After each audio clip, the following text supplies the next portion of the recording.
Hello po, ano po yung pangalan nila? Dito Espiritu, Taga, taga saan po? Caloocan Norte. Ano po yung pinagkakakitaan po ngayon? Ito po, tricycle. Kailangan po bang ibigay ang kinikitang pera kay Mrs.?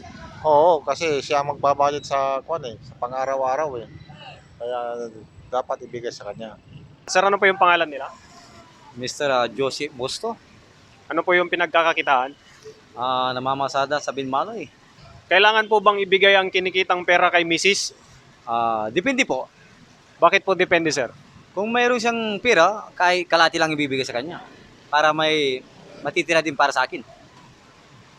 Yun lang, sir. Yun lang. Sir, kayo po, anong pangalan niyo po? Jimmy Victorio, Ano po yung pinagkakakitaan, sir? tricycle driver. Kailangan po bang ibigay yung kinikitang pera kay Mrs.? Oo, Bakit po? kasi pambili ng mga pagkain, bigas, mga pangangailangan sa bahay. Yun lang po. Sige po, sir. Maraming salamat. Sir, ano po yung pangalan nila? Elmar Pantalyon, Ano po yung pinagkakakitaan? tricycle driver. Kailangan po bang ibigay yung kinikitang pera kay Mrs.? Siyempre, dapat lang. Dahil asawa natin yon, dapat ibigay natin. Pero hindi lahat. Bakit po, sir? Siyempre, kailangan mo rin ng budget ng konti para kung sakaling may dumating na bisita o kaya gamitin sa materialis ng motor, may makukuha ka, hindi ka naiingi sa kanya. Sir, kayo po, ano pong pangalan nyo? Ronald Regait, sir. Kailangan po bang ibigay yung kinikitang pera kay Mrs.? Minsan, sir, oo, pero minsan din dapat hindi. Bakit, sir? Bakit minsan oo, bakit minsan hindi? Kasi meron kasi yung time na emergency, sir, na alam niyo naman yung mga asawa natin minsan mahilig sa online, order Shopee, ganyan. Kaya dapat may maiwan din sa ating mga lalaki para may pang-emergency. Sir, ano po yung pangalan nila?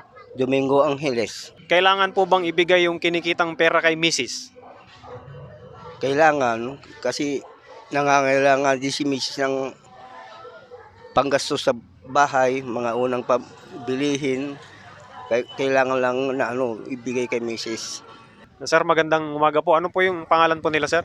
AG Season, Ano po yung pinagkakakitaan nyo po, sir, ngayon? tricycle driver. Sir, tanong ko lang po, kailangan po bang ibigay yung kinikitang pera kay Mrs.? Hindi naman pwedeng ibigay lahat. Hati, pwede. Bakit hati, sir?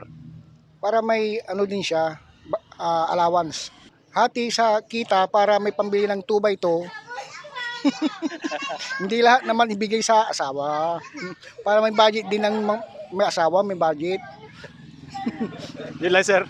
Okay na yun. Anong pangalan nyo? Edgar Dumantay, Taga saan po? taga Libsongis. Tanong ko lang po, kailangan po bang ibigay ang kinikitang pera kay Commander? Kailangan Bakit? para alam niya kung anong kinikita mo. Tapos? Siya na ang magbabudget. Hello, sir, ano po yung pangalan po nila? Victor de la Cruz po.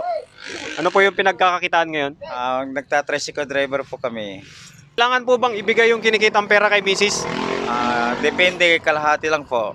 Bakit depende kalahati, sir? Kasi namin kailangan dito sa mga tricycle namin. Halimbawa, may nasiraan, kaya hindi pwedeng ibigay sa lahat sa misis namin.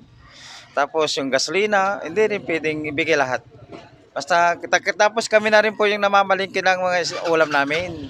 Kaya hindi pwedeng ibigay lahat. Bibigyan lang namin sila allowance lang sa mga asawa namin. Yun lang po.